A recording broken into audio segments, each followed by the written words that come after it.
Kuna wakati unasikia moyoni mwako uanze kitu fulani, ila unapata uoga wa kukianza kwa sababu ama hauna uzoefu nacho au hauna kinachohitajika ili kuweza kuanza hicho kitu. Namna ya kwanza ya kuishinda hofu ya kuanza kitu ni kujiandaa vizuri.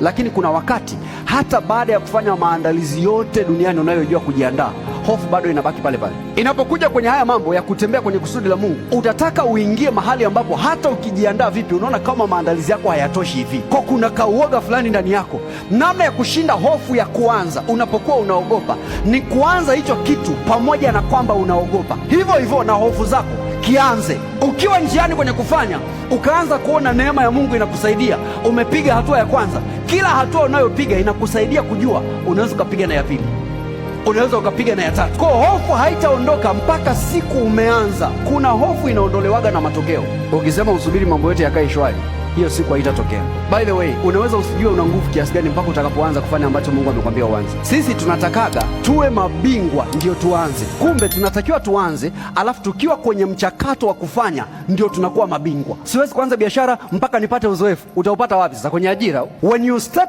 out, sisemi usifanye maandalizi, wewe utaangukia pua, litakupata jambo. Fanya maandalizi, lakini baada ya kufanya maandalizi utagundua maandalizi huwa hayatoshi. Maandalizi hayajawahi kutosha.